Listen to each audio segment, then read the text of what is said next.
New tonight, so we know the shutdown is driving both sides of the aisle a little bit batty. But across the street over at MSNBC, Donnie Deutsch, bless his heart, he's a friend. He said this battle is the president's way of keeping America white again. Watch this. You have four white men. You have four stoic, strong white men of a certain age, not smiling, by the way. And, you know, look, this is all Donald has left. He has one thing. This wall is not a wall. It is a let's keep America white again. Oof. So of the four men at the podium with the president yesterday, two of them, Hector Garza, who appeared here earlier, and Art Del Cuteo, are both Hispanic, although I know race and ethnicity are not the same thing, but still. Joining me now is presidential historian Doug Wead and conservative commentator and Congress of Racial Equality leader Niger Innis. Niger, let me start with you. What do you think of talk like that and you know, sort of taking the situation and boiling it down to that? Is it productive?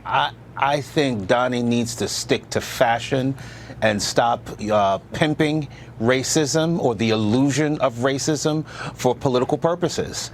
You know, Brit Hume said many years ago something to the effect that racism and the charge of racism is one of the most powerful weapons in the American vocabulary, the English-American vocabulary. The problem is if you keep using it for false pretenses, for false purposes, you know, I welcome Donnie and Mika and Joe to read or reread the story of the boy who cried wolf. You know, what happens when the real wolf comes? And these folk like Donnie and the folk on that other network and the far left use this term as a weapon of mass political destruction, and it does nothing to help the communities they pretend to support. But Doug, you know, I'm sure that they would say that the president has given them plenty of ammunition.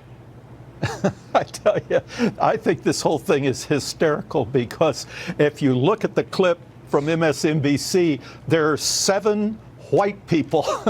There's Mika, and there's Joe, and there's Donnie, and there's Barnacle, Mike Barnacle, there's Susan Page of USA Today, there's Noah Rothman, and there's Jeff Mason. 7 white people that are accusing Trump of lacking diversity because he's got 3 white people standing behind him, 2 of which are Hispanics. It's hysterical.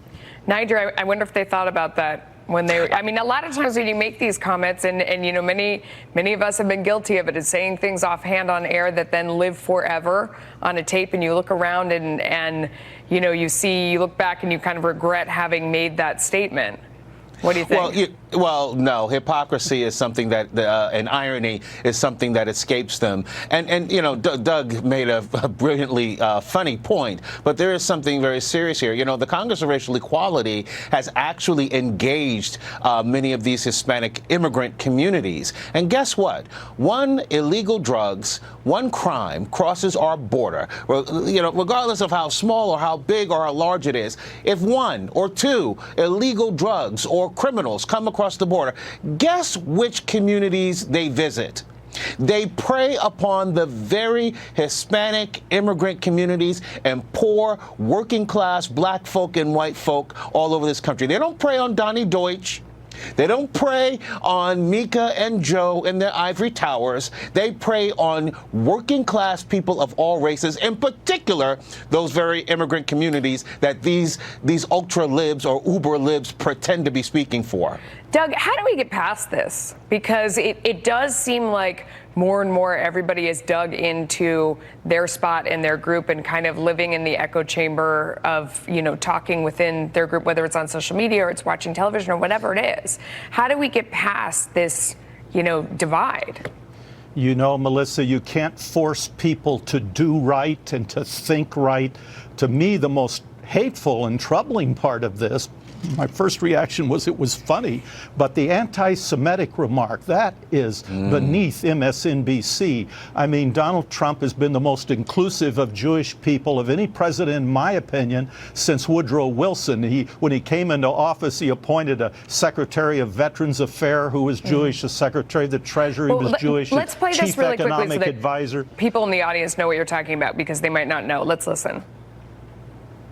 Adolf Hitler rose to power to lead Germany in 1932 after democratic elections. He rode a wave of nationalism and anti-Semitism to power.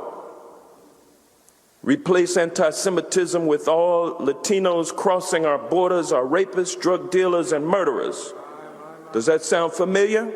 Much like Hitler took over the Nazi Party, Trump has taken over the Republican Party. So that was Congressman Hank Johnson of Georgia, and he was talking to the NAACP there. Niger, what do you think? What do you think about those comments? Promoting ignorance and stupidity is what, unfortunately, Congressman Johnson was doing in that circumstance. And Doug is spot on. There is no president, some might say Trump is the first Jewish president. There is no president that has done more for the Jewish people and for those of us like myself that support, and Doug and you, I'm sure, Melissa, that support the Jewish people than Donald Trump. And I can go through a litany of things from actually following through on something that's been policy in the United States for decades, which is moving the embassy to Israel, for real. And amongst other things, he has a Jewish daughter that, a lot of us within media probably think is his favorite and the apple of his eye. It's absurd. It's nonsense. And here's the critical point. The critical point is anti-Semitism really does exist. Racism against blacks, Hispanics, against whites too, actually exists. And the question is, what happens when there's a real palpable example of it? There are a lot of people that are going to have deaf ears because of this nonsense that these folk engage in. Doug, real quick, 15 seconds, last word, go ahead. Well, we had the president I served tried to get the embassy in Israel, American embassy in Jerusalem, couldn't do it. Criticized by Clinton. Clinton couldn't do it. Criticized by his successor, George W. Bush, who said the process will begin on the first day 8 years later. He couldn't do it. Donald Trump did it. Proof is in the pudding. All right, gentlemen, thank you so much. Coming up, why one famed economist says 2019